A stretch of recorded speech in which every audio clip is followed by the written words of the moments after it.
Prediction आप करिए इसके बेसिस पे, और वो भविष्यवाणी आपकी सही होनी चाहिए।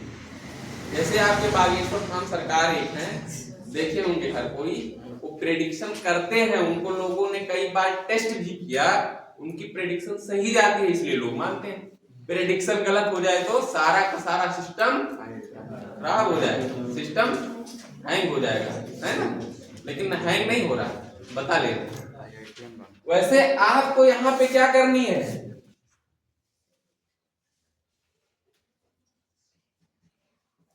प्रेडिक्शन करनी है, और आप प्रेडिक्शन करिए और आपकी प्रेडिक्शन सही होनी चाहिए, फिर आपका माना जाएगा कि सही है। आइए प्रेडिक्शन करते हैं। ये हमारी क्या है, अर्थ है, ये हमारा मून है, यहां पे हमारा कोई एक स्पेस क्राफ्ट है, इसी को हमें लॉन्च करना है। इसको हम लॉन्च करने चल रहे हैं, तो लॉन्च करने से पहले एक चीज ये देखो, जब कोई भी व्यक्ति हमारे अर्थ पे, अभी कोई जहाज या कुछ क्या हो जाए डिसबैलेंस हो, तो वहां से उसको पैराशूट दिया जाता है, डायरेक्ट कूद देगा तो उसके पर कच्चे उड़ जाएंगे, है ना। हाथ कहाँ गया, पैर कहाँ गया, मुंह कहाँ गया, कुछ पता ही नहीं चलेगा। लेकिन वो पैराशूट लेके जब आता है तो आराम आराम से क्या करता है, बहुत सॉफ्ट लैंडिंग होती है, होती है नहीं होती है, होती है। इसलिए अभी देखो, यहां से हमें इस स्पेसक्राफ्ट को इस मून पे भेजना है।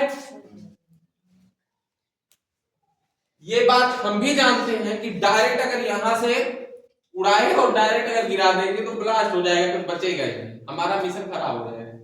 तो हम चाहते हैं सॉफ्ट लैंडिंग।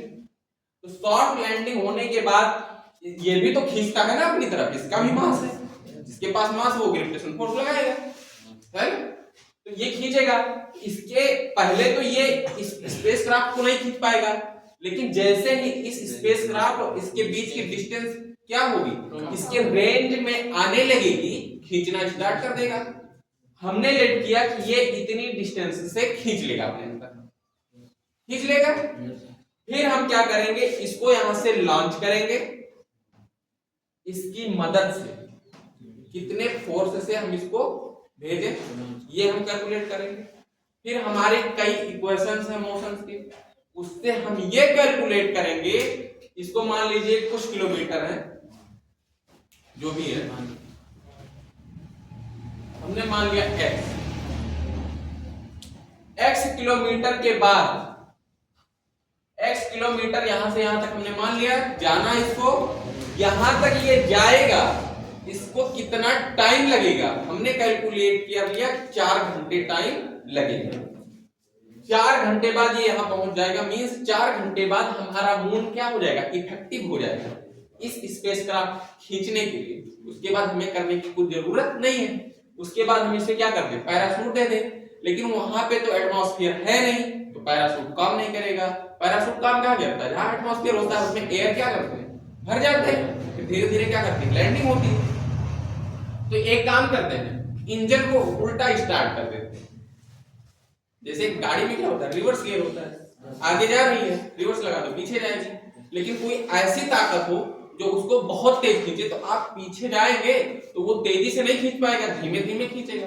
तो इंजन उल्टा स्टार्ट करने का मकसद यही होता है कि ये इसको खींचे तो खींचेगा, लेकिन क्या करेगा, धीमे धीमे खींचेगा, क्योंकि इसकी हमने इंजन को उल्टा स्टार्ट कर दिया है, और हमारा सॉफ्ट लैंडिंग हो जाएगी। अब देखो, आपने सब कुछ कैलकुलेट किया, लेकिन आपकी मैथमेटिकल मॉडलिंग गलत हो गई, और ये यहाँ 4 घंटे में नहीं पहुंचता, 5 घंटे में पहुंचेगा, या 4 घंटे 10 मिनट में पहुंचेगा। और जैसे ही 4 घंटा हुआ, आपने घड़ी देखा, यहां से उसकी इंजन को आपने बंद किया, और इंजन को जैसे ही बंद किया, आपने उसके इंजन को उल्टा चला दिया, और पहुंचेगा 4 घंटे 10 मिनट बाद, और आपने 4 ही घंटे में कर दिया। आपका स्पेसक्राफ्ट यहीं कहीं पहुंचा था, उसके रेंज में भी नहीं गया, ये जाएगा किधर, किधर जाएगा बोलो, पृथ्वी पे आ जाएगा। क्या आपका मिशन सक्सेस हुआ, आपकी मैथमेटिकल मॉडलिंग सही हुई।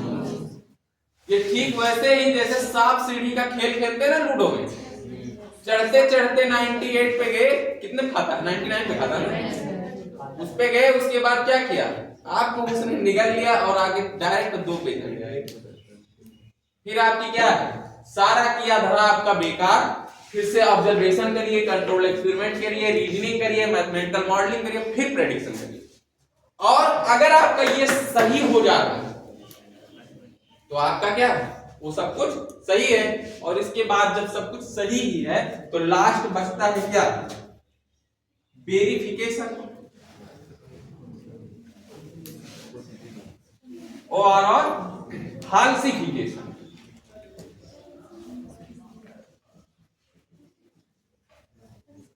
आपकी थ्योरी वेरीफाई हो जाएगी अगर आपने सब कुछ सही किया, और आपने क्या किया अगर ये आपका प्रेडिक्शन सही नहीं हुआ तो थ्योरी क्या हो जाएगी फॉल्स हो जाएगी। उसी को क्या कहा गया वेरिफिकेशन और फाल्सिफिकेशन।